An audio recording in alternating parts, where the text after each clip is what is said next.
नमस्कार विद्यार्थी मित्रों, आज આપણે જોવાના છીએ હિન્દી વિષયની અંદર આઈડિયલની અંદર ચેપ્ટર નંબર 4 ઉઠો ધરા કે અમૂર સપૂતો કા સમૂહગામ આપણે કરવાનું છે, જેનો સોલ્યુશન આપણે કરવાના છે। તેના માટે ચેનલને ઝડપથી સબસ્ક્રાઇબ કરી દો, વિડિયોને લાઈક બટન ઉપર પ્રેસ કરી દો અને શરૂ કરીએ આજે આપણે સોલ્યુશન। તો સૌપ્રથમ તમને વિકલ્પ આપેલા છે, એમાં પેલું કવિ ને किसे उठने को कहा है, तो अमर सपूतों को। उठा धरा के अमूर सपूतों का काव्य का प्रकार क्या है, तो एमा आवशे संघगान। बराबर। एना पछी कवि किसके लिए नई मुस्कान भरना चाहते हैं, तो सुमनों को। कवि किससे मंगलमय ध्वनि गुंजती करना चाहते हैं, तो एमा आवशे जगह के उद्यान में। सत सत दीपक जलाना यानी ज्ञान। बराबर। ज्ञान के नवयुग आह्वान करना। चलो नेक्स्ट जोवाना छे खाली जगह में पेलो अमर सपूत पुनः नया निर्माण करेगी। गुलामी के बाद आजादी का सवेरा आएगा।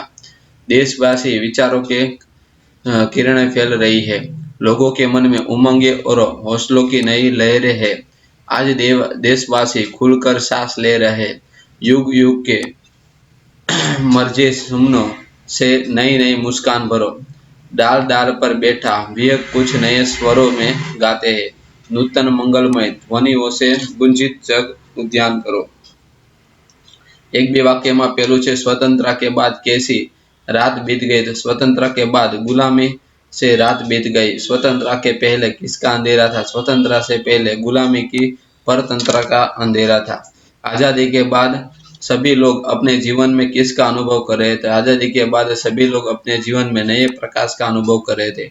पक्षी और भोरे का क्या कर रहे थे, तो पक्षी नए स्वरों से गीत गा रहे थे और भोरे गुंजार करते हुए मस्ती से भंडरा रहे थे। चलो नवयुग की नूतन वीणा में कवि ने क्या भरने को कहा, तो नवयुग की नूतन वीणा में कवि ने नए राग और नए गान भरने को लिए कहा।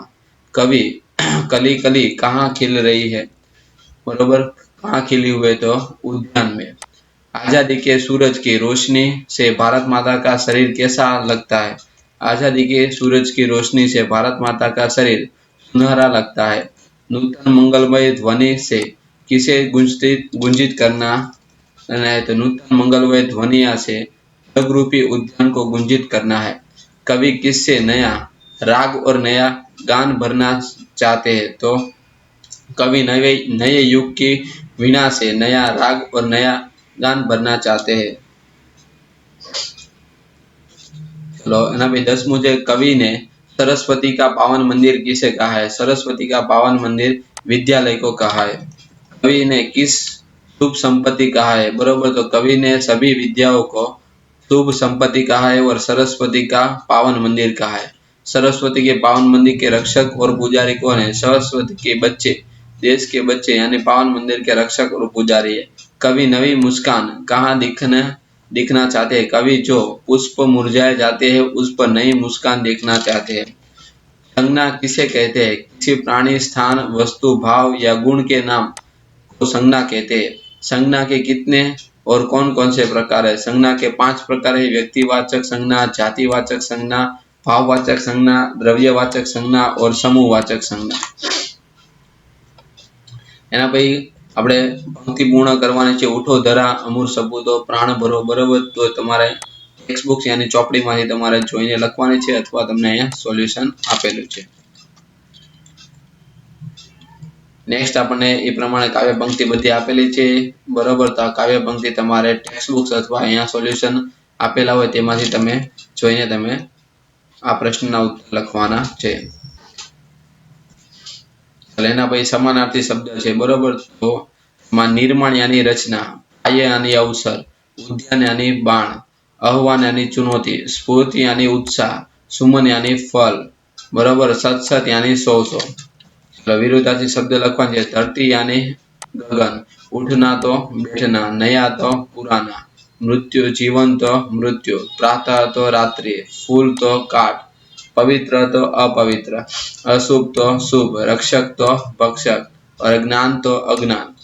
चलो हवे संज्ञा आपणे कई छे ते आपणे लखवानी छे। रमेश तो व्यक्तिवाचक संज्ञा छे, गाय तो जातिवाचक संज्ञा छे, नयन भय के कारण जंगल में નહીં ગયા તો નયન છે એ વ્યક્તિવાચક છે અને જાતિવાચક પણ થશે।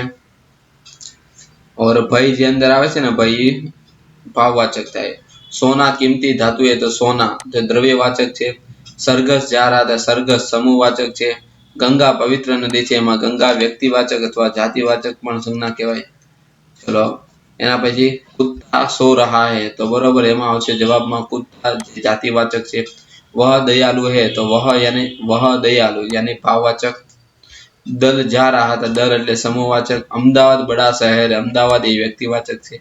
मोर नाचता है तो मोर ये जातिवाचक છે। लोहा बहुत कठोर है लोहा એટલે द्रव्यवाचक ने कठोर છે એ भाववाचक। આ બે શબ્દ છે।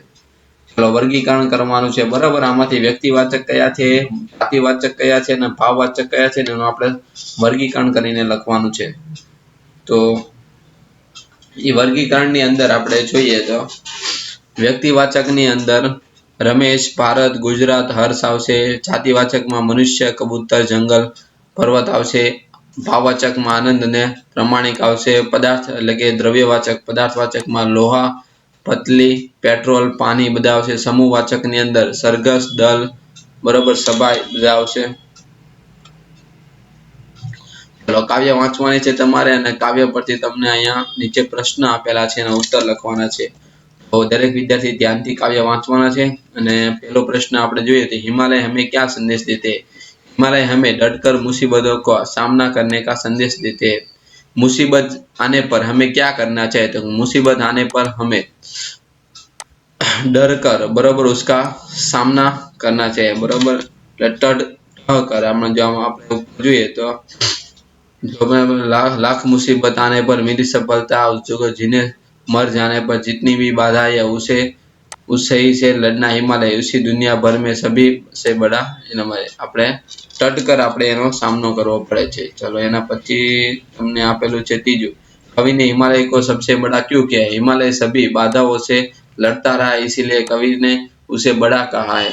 इस काव्य का भावार्थ लिखिए तो जिनमें उनके बाधाएं और कठिनाइयां थे जीवन में उन्हें न तो डरना है और उसका सामना करना चाहिए। जो मुसीबतों से बिना घबराए अपने प्राण और अटल रहते हैं बराबर वो असंभव को भी संभव कर दिखाते हैं। इस काव्य का योग्य शीर्षक क्या है हिमालय का संदेश।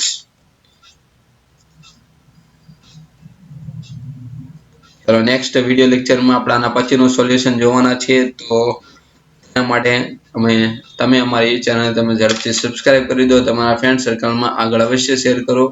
जय हिंद जय भारत।